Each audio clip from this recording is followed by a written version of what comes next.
Belakangan ini banyak orang bercerita tentang demokrasi. Bahkan sedikit-sedikit menggunakan ketika terjadi banyak persoalan di suatu negara, orang mengatasnamakan itulah demokrasi. Apa sih demokrasi menurut para penggalinya? Demokrasi berasal dari demos dan kratos atau kekuasaan yang diberikan oleh rakyat kepada mereka yang dipilih. Nah, oleh karena itu maka ketika berbicara pilihan-pilihan tadi akan banyak model demokrasi atau varian demokrasi yang dikembangkan oleh negara-negara yang menggunakannya. Setidaknya ada 5 faktor. 1, filosofi bangsa itu. Yang kedua, sejarah bangsa itu. Yang ketiga, budaya bangsa itu yang melekat. Yang keempat adalah politik kebangsaannya. Dan yang ketiga adalah lingkungan strategik di mana negara itu berada.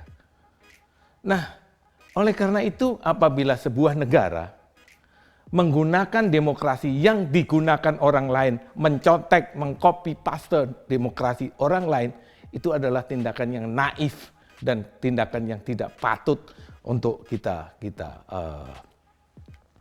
lanjutkan. Nah, kalau melihat itu, maka itu sesungguhnya terjadi pada Undang-Undang Dasar 1945 yang diamandemen 4 kali yang saya menyebutnya Undang-Undang Dasar 2002.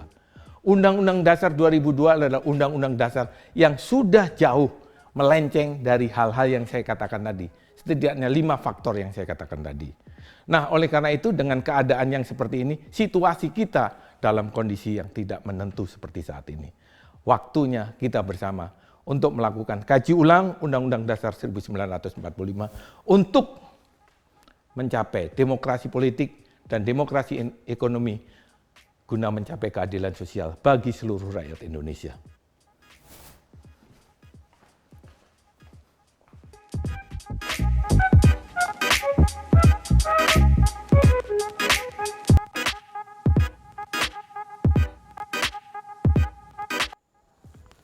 Salam Indonesia.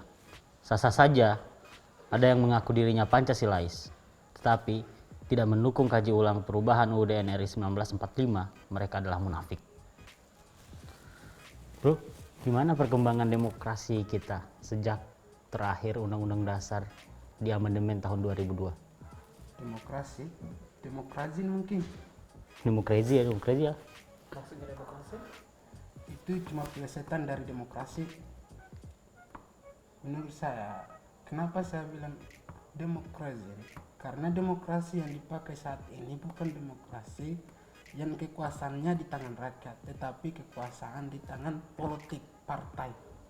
Tuh. Ya, demokrasi di kekuasaan kedaulatan partai politik ya. Iya. Emang kalau di daerahmu gimana? Kalau saya melihat Hasan. fakta di lapangan di daerah saya, jadi pada saat pemilihan itu ada kekuasaan yang menekan kepala-kepala daerah.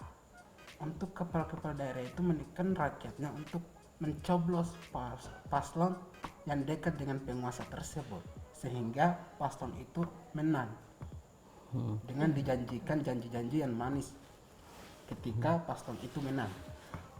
Jadi kekuatan pimpinannya yang menekan. Ya, untuk terpilih itu menekan kepala-kepala desa atau kepala daerah tersebut untuk terpilih gitu. Ya emang gitu. Bang Ishak. Karena ada ketekanan dari penguasa sehingga terjadilah yang namanya politik kalaganti. Politik kalaganti. Sistem politik gimana tuh? Politik kalaganti. Nah, dalam politik kalaganti sistemnya adalah jika dari salah satu paslon, katakanlah paslon nomor 2, dapat memenangkan pilkada. Nah, maka orang-orang yang mengikuti paslon 1 itu akan tidak dipekerjakan lagi. Ya, dilengsarkan daripada pekerjaannya lalu dimasukkan orang-orang yang mengikuti paslon nomor 2 tadi. Orang-orang ini yang berposisi menjabat di dinas-dinas. Iya, seperti itu. Nah, bisa saja ini kalaupun dari apa yang disampaikan itu, saya kira itu praktek Iya, demokrasinya itu bisa saja menimbulkan tindak pidana korupsi di masing-masing daerah. Kalau seperti itu ya, Iya. Iya, karena memang pasti berefek di sana kalau misalkan ada praktek politik yang memang menimbulkan politik kala ganti, itu salah satunya korupsi gitu. Karena banyak. itu terlihat dari apa sehingga bisa disimpulkan bahwasanya praktek politik tersebut itu bisa menimbulkan korupsi gitu. Korupsi itu pasti ada. Iya, kita tahu dari misalkan dari pemilihan pilkada, katakanlah pilkada ya. Jadi setiap orang yang ingin memenangkan pertarungan pilkada itu dia harus membutuhkan banyak ongkos ya, banyak ongkos untuk apa? Untuk biaya politiknya ya. Sehingga dia emang pengen balik modal, bahkan lebih ya, berkali-kali lipat. Memang apapun yang dia lakukan pada saat itu ya memang harus dia lakukan, yang penting dia bisa memenangkan politiknya begitu. Berarti yang diperjuangkan itu bukan lagi kepentingan rakyat. Iya, memang bukan lagi kepentingan rakyat. Iya, karena kan ini kan sudah jatuhnya demokrasi ya. Yang namanya demokrasi kan orang-orang yang memang berpikir yang sudah terlalu berlebihan ya.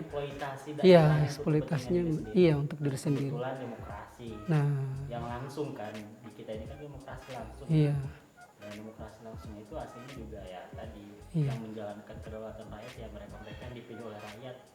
Mereka Betul. orang dipilih oleh rakyat kan adalah utusan partai. Ya berarti kedaulatan kita sekarang kedaulatan partai loh. Iya, bisa jadi dikatakan Kedaulatan rakyat. Padahal demokrasi itu ya, penetapan demokrasi itu kalau kita melihat founding fathers itu kan harus dilihat dari sisi ideologi kita, bangsa Indonesia, perilaku, sikap, norma, dan strategik Indonesia seperti apa. Itu kan harusnya seperti itu. harus memang dilihat seperti itu.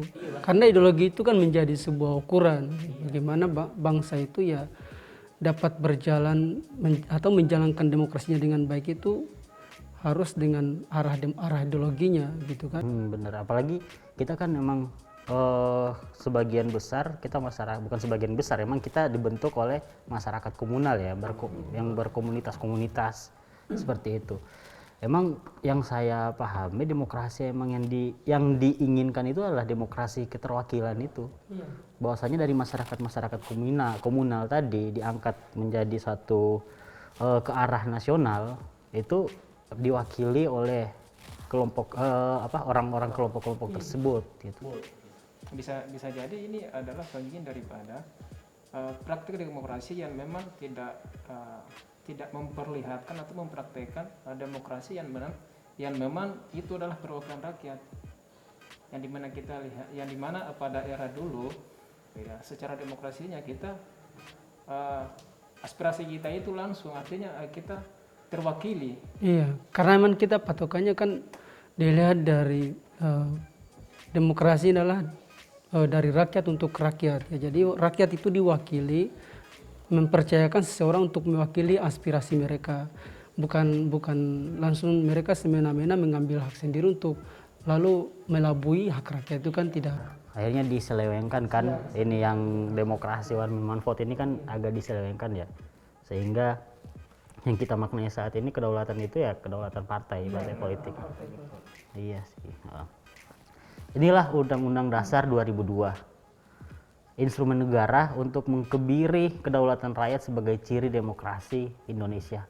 Tidak berlebihan apabila banyak pihak yang mengatakan bahwasanya demokrasi yang berlaku saat ini di Indonesia merupakan demokrasi. Untuk itu, kaji ulang UUD NRI 1945 atau Undang-Undang Dasar 2002 menjadi keniscayaan. Salam Indonesia. Salam.